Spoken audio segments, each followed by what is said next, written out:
this beautiful land of Nusantara, there is a particularly interesting species of animal known as the Chinese ultra. Now, if you live in Singapore or Malaysia, particularly in the urban areas, you may have encountered this creature. The Chinese ultra is, to put it simply, a Chinese version of Mussolini's black shirt. Basically, an example of when Pan-Asianism morphs into fascism. So not only do they feel perfectly comfortable belittling Malays or Indians, they also feel perfectly comfortable shaming and bullying anybody around them, whether that be classmates or colleagues who are not Chinese enough for their taste. Now, as you know, I am a Baba, I am Peranakan, so I'm not as Chinese as you might expect because I am closer culturally to the Malay community than I am to the Chinese community. I mean, you can't be surprised by this because my ancestors have been here for hundreds of years. So anyway, the Chinese ultras don't even spare Baba Nyonyas. They say that we're Chinese whether we like it or not. Anyway, my brother and I, when we were in school, the first time we heard the word banana used in a metaphorical sense was about us. And we found it quite puzzling at first, because why were we compared to fruit? And then we understood that those children who were calling us bananas were basically implying that we were yellow on the outside and white on the inside, as if Baba Nyonya culture is white culture, right?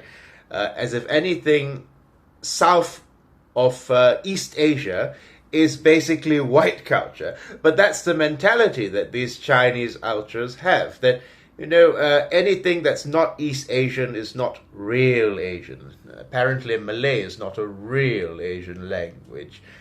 Now, you might have encountered these obnoxious people in school or at work. You know, they'll say things like, "Oh, you don't speak Mandarin? Okay, so what dialect do you speak?"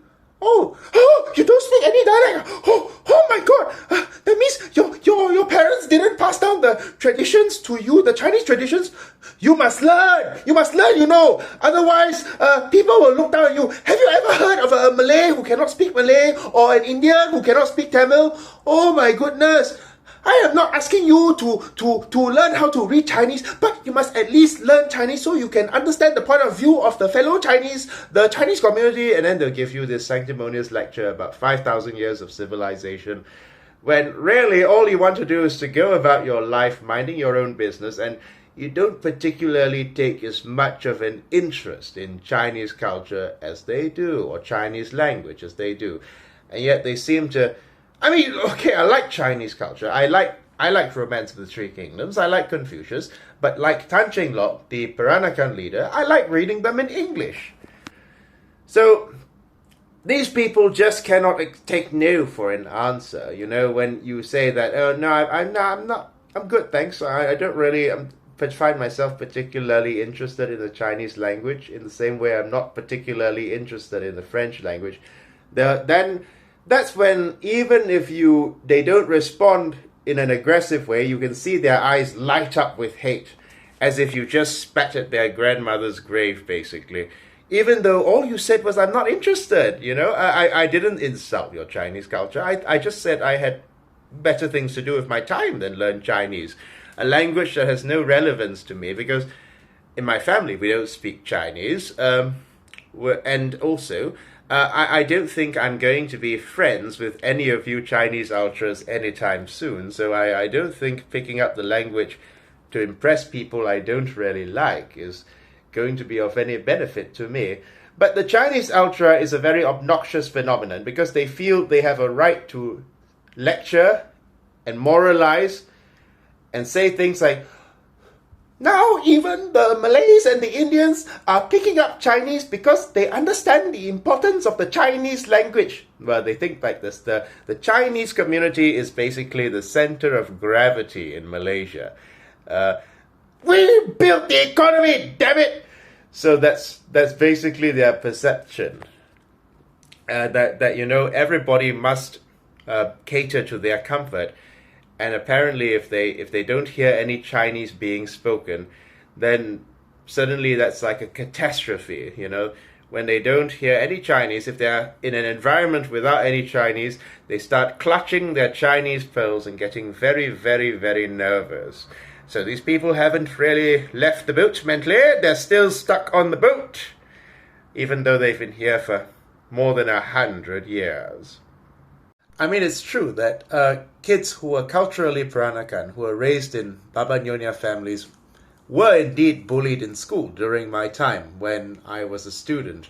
However, it's gotten a lot worse. This Chinese ultra phenomenon that we're witnessing has gotten a hell of a lot worse with the false sense of confidence that has been instilled in these Chinese ultras by a rising China. Now, make no mistake, I do not want to say that I have anything against the people of mainland China, many of whom, except the one who chucked a drink at our barista, now that one deserves to be deported, but many of whom are decent, hardworking and respectable people. And I know that there are Chinese Malaysian ultras who say that I'm a racist because I praise Malay food, but I actually do have very good friends from mainland China.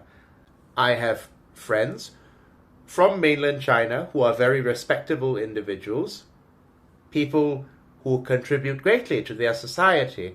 And the first thing I do when they come here is to take them to Malacca. I take them to Malacca and I show them the link between Malacca and China. So this video is not against the Chinese people, but I'm just saying that what has given these people a false sense of confidence is this belief that China owes them something because China is obligated to support their diaspora brothers and sisters. They have this clannish sense of racial obligation. That's why they also believe Baba Nyonyas have a sense of obligation. Let me rephrase that. They also believe that Baba Nyonyas have a duty and obligation to uphold Chinese interests in this country, when, frankly, we have been here for so long, we can't even remember our ancestral villages anymore. But the problem is, that's not how China thinks. China doesn't think in terms of obligation to the Chinese community. No, Xi Jinping couldn't give a shit about what happens to you in Southeast Asia or America or where have you, because Xi Jinping is concerned with his own citizens. And the sooner that these people wake up from their drunken stupor, I think it's better, because right now they feel they have a right to talk down to anybody in Malaysia, whether that be Malays, Baba Nyonyas, Bananas, Indians, what have you, because they feel they have the protection of China. But they don't understand that China sees them as foreigners. They don't understand that a rising China's got nothing to do with them. They'll say shit like, now that China is strong, nobody will look down on the Chinese people anymore. Don't go and push it to your big fool. But China doesn't care about you, because China has more important things to worry about than Chinese identity issues. One of the least concern issues of China is the preservation of Chinese identity. I mean, they had a bloody cultural revolution where they actually beat up people like you. So yeah, this video is by no means an insult, or it's by no means a way to look down on normal, decent Chinese people, like the Chinese grandmother who doesn't speak any English or Malay, who's never hurt anyone, who's just going about her life. I just have to tell you that many of my supporters on this channel are also Malaysian Chinese who are sick and tired of the antics of these Chinese ultras who are constantly embarrassing them. However, they don't feel that they have the ability to call these people out, because oftentimes their colleagues or their business networks or their classmates happen to be from the Chinese ultra community. that type of people, who believe that, not being able to find a service staff who can't speak Chinese is like a form of Chinese oppression.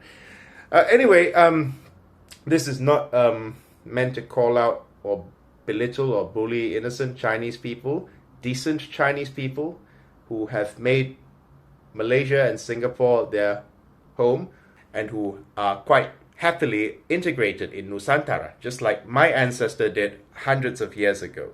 So it's not about you, okay? If you're a Chinese ultra, you'll understand. I mean, if you're a Chinese ultra, you'll know by your pissed off reaction at the poem I have written for you people in this video. But before I show you some examples of Chinese ultras in the comments section, I'll give you some examples and my responses to them. I just want to say that I will never surrender. You can hound me, humiliate me, persecute me, but I will never surrender. I will fight you in the kopitiam. I will fight you in the mamak. I will fight you in the shopping mall. I will fight you in the sea, in the air. I will fight you on the sandy beaches of Penang Island.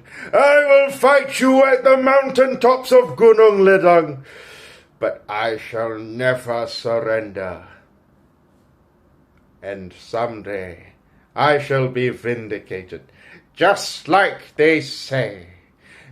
Just like Stalin said, someday my enemies will throw a heap of rubbish on my grave, but the winds of history will blow it away mercilessly.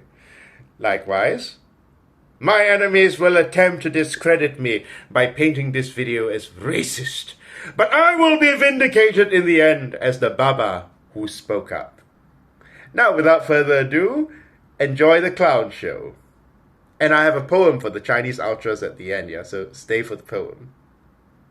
Silly fellow thinks he is so special because he can speak Malay but not Chinese, when 1,000,000 of his peers can easily speak all three.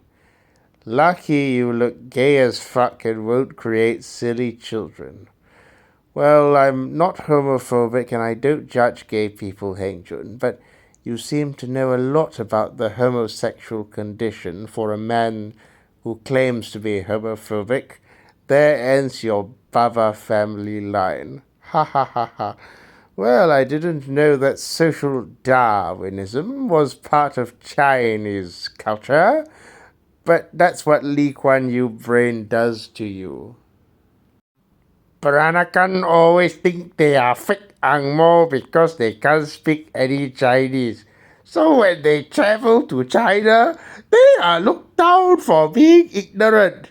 When they travel west, they are discriminated for being a Ching Chong Chinaman. Best is for them to stay in Singapore and make kueh.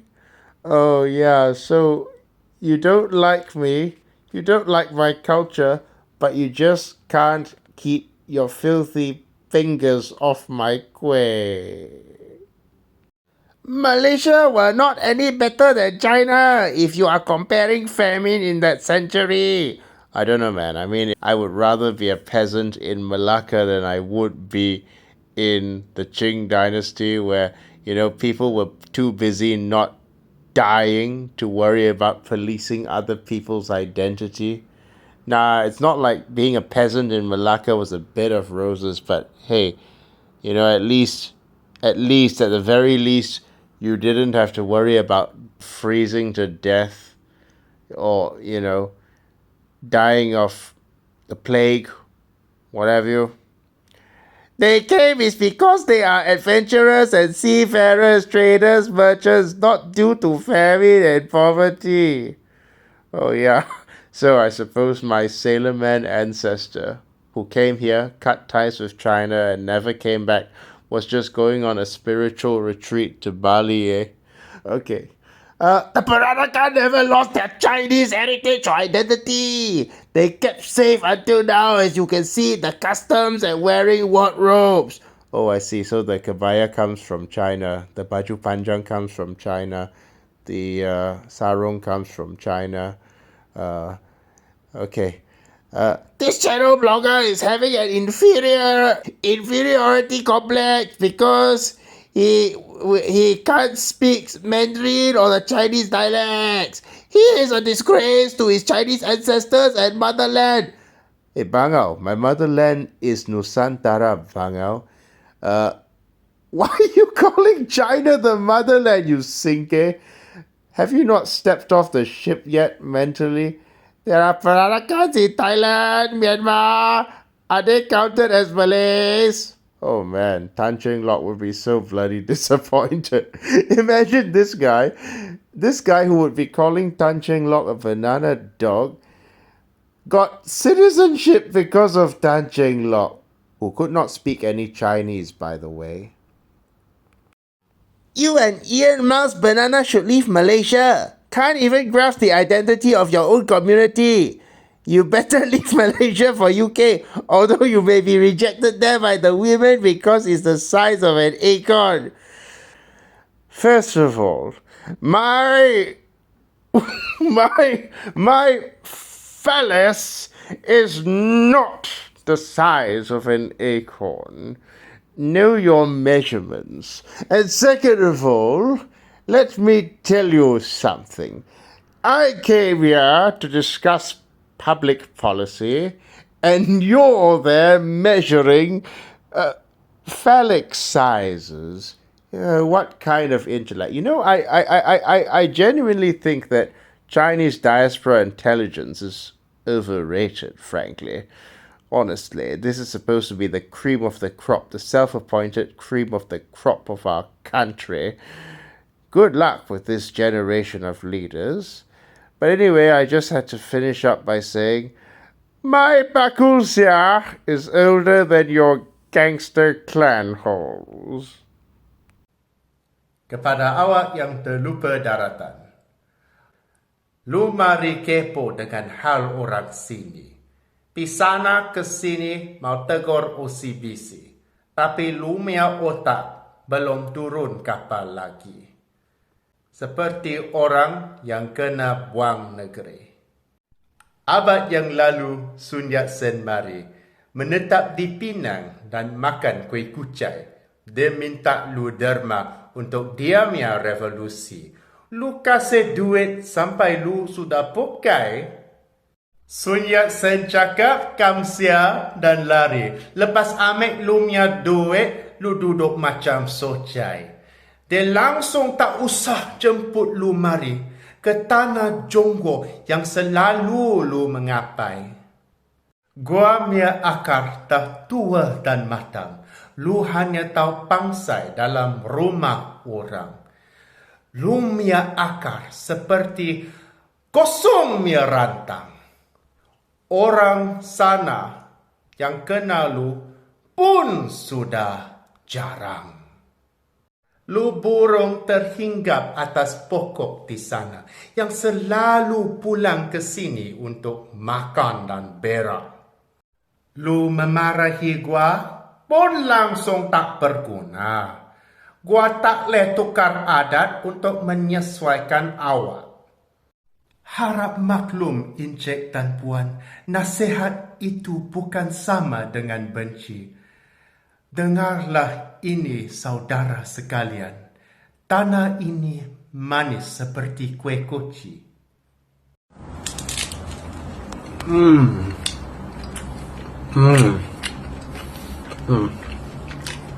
Kalau lu masih berasa pahit, mungkin minda lu masih sempit.